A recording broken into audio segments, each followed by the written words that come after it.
much for joining me once again on this platform. I so much appreciate you guys clicking, and I hope you watch till the very end. If you haven't subscribed to this channel, I beg you to do that right now and hit the notification bell so as not to miss out from subsequent posts. So on today's episode, I quickly want to clarify some people's doubt regarding winter session admission. I mean, I've been getting questions from friends, from colleagues, and alike about the likelihood of 2020-2021 admission for German institutions. And the only answer I have for that is that yes, most German institutions would definitely admitting for this incoming session. So I understand it's quite difficult for most of them admitting for the summer semester. I mean, some schools had to cancel that. They didn't even admit anybody. They canceled it altogether. But some schools still admitted, but the mode of classroom is online, which is obviously makes sense. I mean, there's no way they can probably allow you to come to Germany because of this pandemic. And we do not know yet how it's going to happen, how it's going to affect the October-September session too. But the only thing I can assure you is that most of them are admitting, whether it's done online, whether you have to come to Germany in person, we do not yet know. It all depends on how damaging and how long-lasting the effect of this pandemic is. We hope it's our hope it goes down very soon, and I'm very, very optimistic. I mean, before August and September, we definitely should be saying bye-bye to that. Even if it's not yet over, it would have gone to a certain state that normal activities could resume. I mean, we all know that Germany is trying to get back to normal life. I don't know how it's affecting in your country, but it's definitely getting better here. And I would advise you to get all those requirements ready and try to apply as soon as possible. In some institutions, the application is virtually over. You can't submit any application again. But in so many other schools too, I mean, you still have this luxury to send in your application. So what are the requirements you need to do this? I'll be listing them in this video. It's not a one-size-fits-all thing, but in most institutions, if you have all these documents I'm about to read to you, you should be certain of getting something. But I would advise you, don't make it one institution. It doesn't really make sense applying to an institution. I mean, it's really, really good to apply to as many places as possible. If you can do 10, if you can do 5, it's okay. But one is surely not.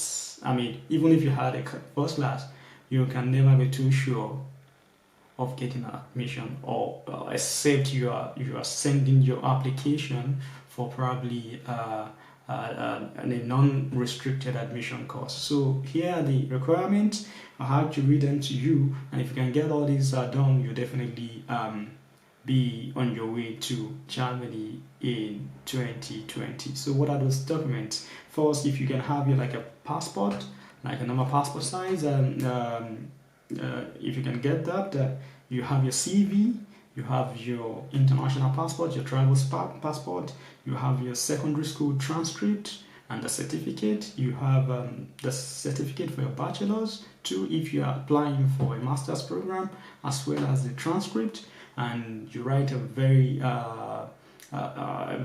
good letter of motivation. I mean, a letter of motivation is essentially describing why you want to study a particular course and why the institution, why not another institution. So whenever you are writing a letter of motivation, you have to keep in mind that you need to include, the reasons you would like to study a certain program at a certain institution, and what experiences, what benefit would this give you on a later date. I mean, how is it going to benefit you professionally, or as a person, everything you have to include. And what do you bring to the course as a student? How do you convince them that you are a worthy candidate for such a program? Everything has to be included.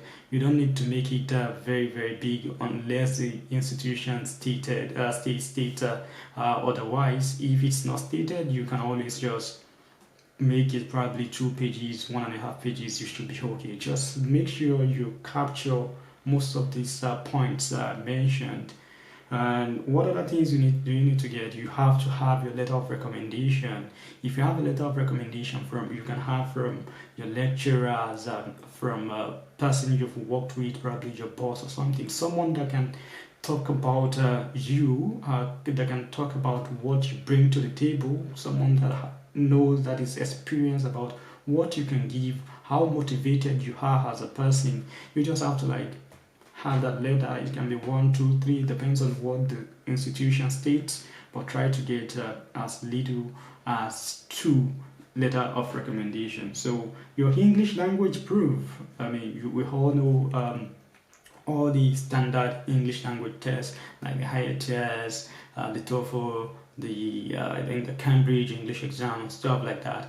But I mean, one luxury students coming from Africa, I mean, from English-speaking parts of the world have in Germany is that they do not necessarily need to submit any additional certificate if they had already studied in English previously. They give us this grace. It's not like that in some places, probably the US or the UK, USA are expected to submit these English language exams, but in Germany you have that luxury. If you have had experience with English, you've learned English in school, I mean, you are given that grace not to submit anything. But if you definitely have them, I advise you to add it. It's always a plus for you. But if you do not, you can always get something stating from your institution that you graduated in English language. I mean, you've learned English, you did so many other things, and I'm talking about every other part of the world right now. If you've had the luxury of studying in English in the first place, you can always table that proof for German institutions, and that should be okay for your admission. And in some places they will go extra mile in trying to like have your summary of your thesis. You have to like summarize the whole of your thesis, probably the abstract. They want to have that. If you can have the abstract of your works, you can just make it in a PDF format or something and try to include in your application.